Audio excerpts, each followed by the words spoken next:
जय जिनेंद्र बंधुओं, आज हम पारस चैनल के माध्यम से एक ऐसे स्थान का आपको दर्शन कराने जा रहे हैं जो कि इस पंचम काल में भी जहाँ पे अतिशय विद्यमान है और वहाँ पर समोसरण लगता है। झांसी जिले के अंतर्गत झांसी से 120 किलोमीटर दूर एक छोटा सा गांव है और जिस गांव का नाम है तोड़ी फतेहपुर। उस तोड़ी फतेहपुर में हर माह के कृष्ण पक्ष में 12, 13, 14 अमावस्या के दिन मेला लगता है। सैकड़ों की संख्या में वहाँ भक्त आते हैं और अपनी मन की मुरादें पाके जाते हैं। आज भी जब पार्श्वनाथ भगवान की अस्सयकारी प्रतिमा का मंदिर जो कि तोड़ी फतेहपुर में विराजमान है और जहाँ पर जब दरबार लगता है, उस दरबार में हम प्रश्न करते हैं और हमें उन प्रश्नों का उत्तर मिलता है। और तोड़ी वाले बाबा का तो ये चमत्कार है कि रोते रोते आते हैं और हंसते हंसते जाते हैं। आपने अपने जीवन में अगर तोड़ी फतेहपुर के दर्शन नहीं किए हैं तो जरूर एक बार जाना और पार्श्वनाथ भगवान के दरबार में जा करके श्रीफल अर्पण करके अपने मन की मुरादों को पाना।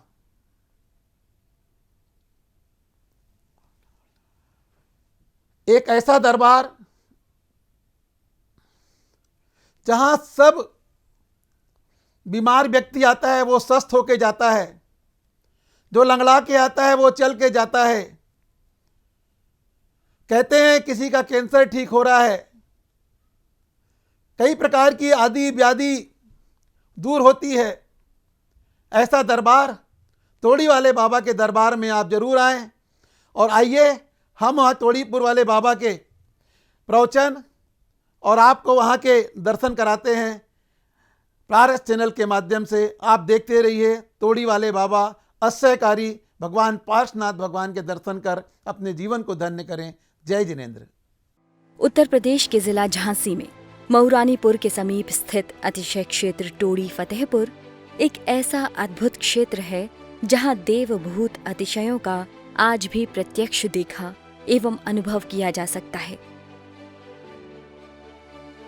तथा जहां मात्र वीतरागी जिनेंद्र भगवान के अलावा अन्य किसी भी प्रकार के मिथ्यात्व पोषक देवी देवताओं की पूजा भक्ति आदि न होती है और न ही प्रत्यक्ष अथवा परोक्ष रूप से ऐसी प्रेरणा दी जाती है, बल्कि दृढ़ता पूर्वक गृहीत मिथ्यात्व पोषक क्रियाओं रागी देवी देवताओं आदि की मान्यता को छुड़ाकर वीतरागी देव शास्त्र गुरु का सदाचारी श्रावक बनने का रास्ता बताया जाता है। क्षेत्र पर आज भी रत्न वृष्टि देखने को मिलती है। वर्ष 2021 के भाद्र पक्ष में क्षेत्र पर अढ़ाई द्वीप विधान संपन्न किया गया। नियम त्याग पवित्रता एवं श्रावकों द्वारा लगातार एक अन्न का भोजन किया गया, जिसके फलस्वरूप हवन की पूर्णाहुति के कुंड से लगातार घी का निकलना प्रत्यक्ष चमत्कार को दर्शाता है। जब मनुष्य अधिक खुशी होता है, किसी बात को सुन लेता है तो सुनने के बाद खुश हो जाता है, इतना मस्त हो जाता है तो सुनने वाली बात भी उसकी खाली चली जाती है, उस पर इतनी आपत्ति आ जाती है। देखो, जैसे खुशियाँ छा जाते हैं तो कितनी बड़ी बात है कि मुझसे धर्म छूट जाता है, जिनाला मेरा छूट जाता है, भगवान मेरे छूट जाते खुशी में। क्योंकि जब इतनी खुशी होती है तो हम उन चर्चाओं में ऐसे लग जाते हैं कि समय का पता नहीं पड़ता है और मेरा धर्म मार्ग छूट जाता है।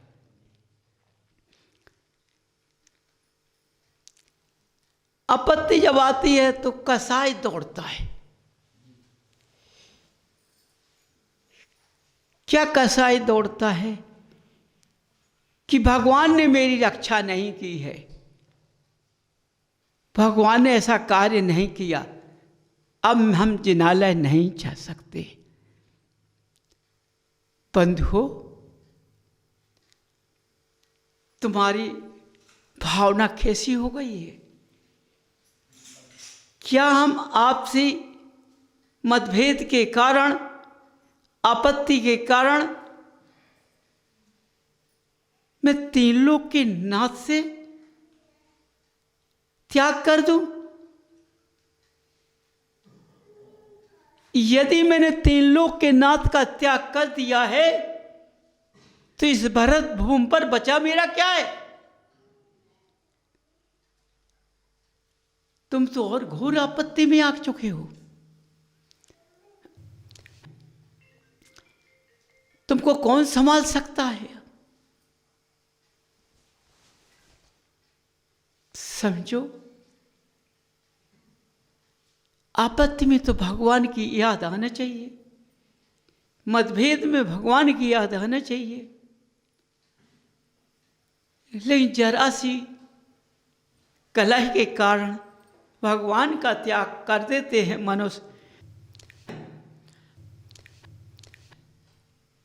समझो, जो चीज त्यागना है, यदि मनुष्य का ने भगवान का त्याग कर दिया, लेकिन वह मनुष्य सोच ले तो मैं आज से मतभेद की बात नहीं करूंगा, हम मतभेद का त्याग कर देते हैं, वह मनुष्य किस रास्ते पर जाएगा? कितनी अच्छा उसने अपने अंदर से सोचा। मतभेद से भाव खराब होते हैं और मतभेद से धर्म का मार्ग छूटता है। तो ऐसे मतभेद को का हम त्याग क्यों ना कर दें? जब हमसे त्याग हो जाएगा तो हम में मतभेद कैसे आ पाएगा?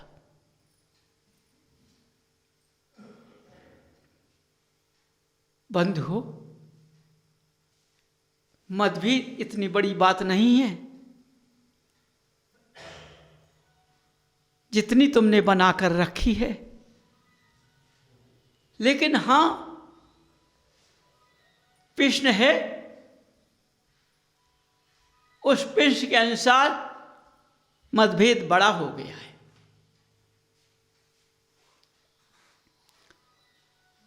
बंधुओं, समझो अपने को, इस प्रश्न में या इस नाम में रखा क्या है? जब नाम पर मनुष्य पड़ जाता है तो उसके आचार विचार चले जाते हैं, उसको अपनी सीमा का कोई पता नहीं रहता है, वो किस सीमा की ओर जा रहा है।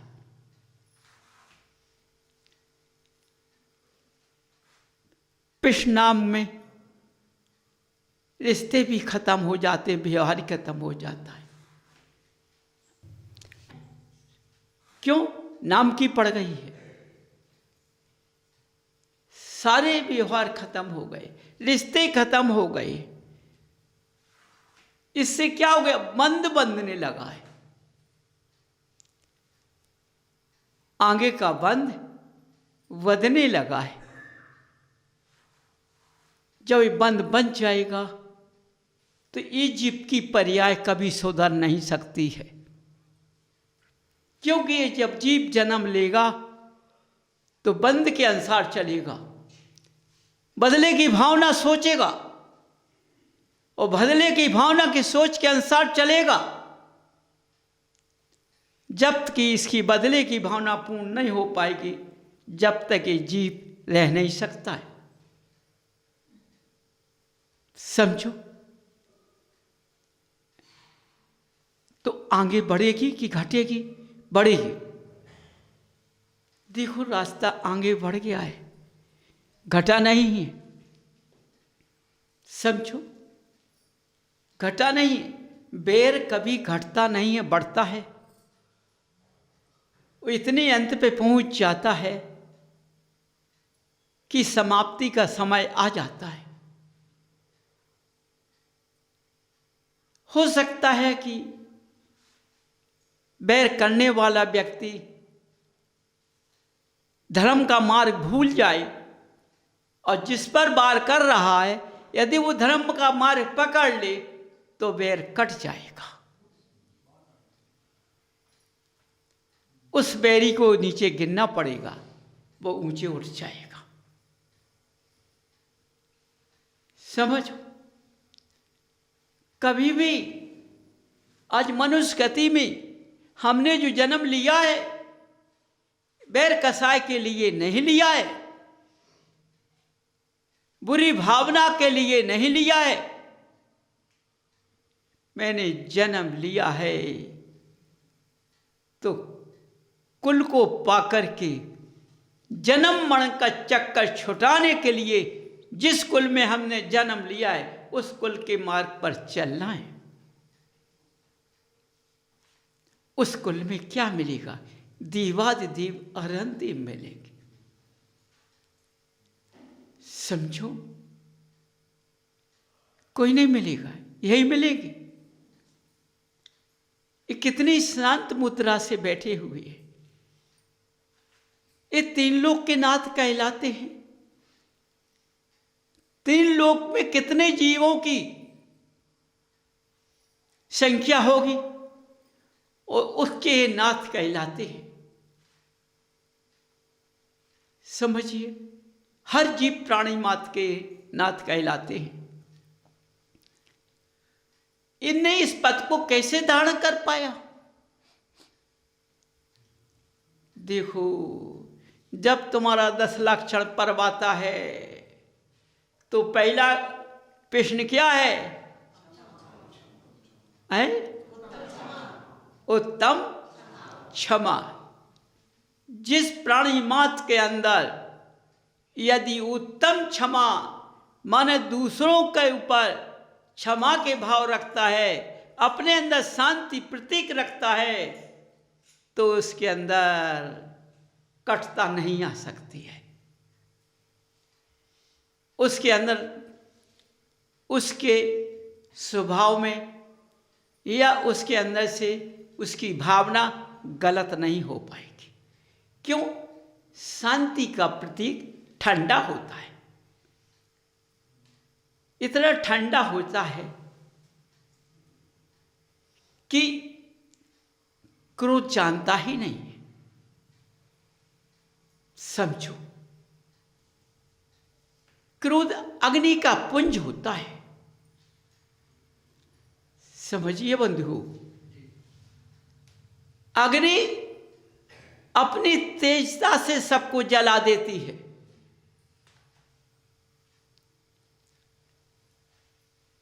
देखो, अग्नि ने तो जला दिया है तेजता, लेकिन जो चिंता की अग्नि होती है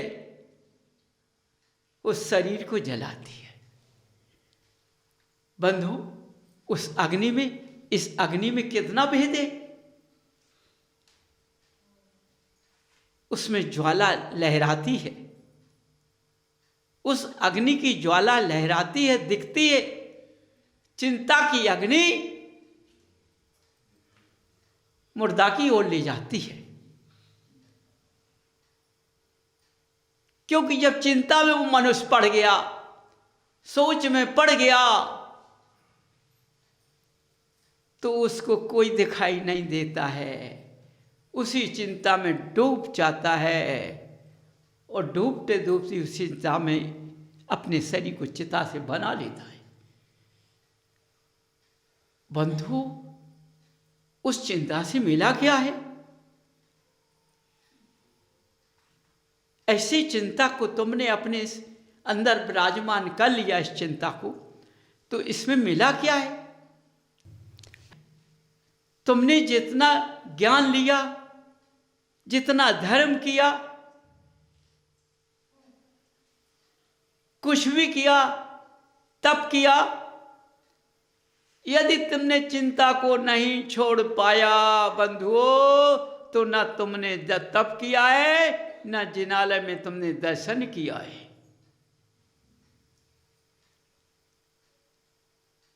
समझो, तुम अपने शरीर को दिखाते रहे कि मैं बिना जिनालय के नहीं रहता हूं, मैं जिनालय जाता हूं। आज बंधु ऐसा समय मिलेगा और आज जिनालय में ऐसे प्रतीत मनुष्य मिलेंगे कि हो सकता हो जिनालय में लड़ना चालू कर देंगे। बताओ, जिनालय बना किस लिए? कर्मों को काटने के लिए। और जब हम जिनालय में लड़ेंगे तो कर्म कटेंगे कि बधेंगे? बंधु, अपने अंदर बड़े प्यार के रस से पूछो, अपनी भावना को जगाओ, अंधकार के दीपक को खत्म कर दो, अंधकार के दीपक को ज्वाला में बदल दो।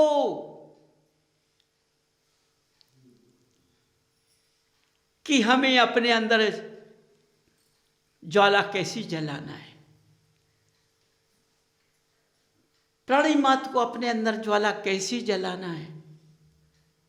हमें ऐसी ज्वाला जलाना है कि हमारी ज्वाला चारों तरफ फैल जाए,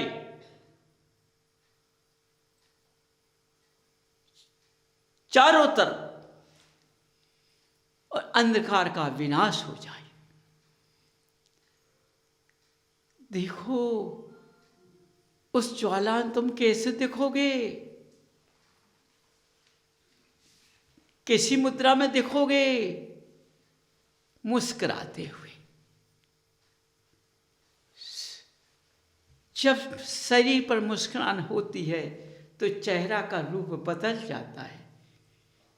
जब चेहरे पे मुस्कान की बूंद नहीं होती है तो रूप बदल जाता है। समझिए।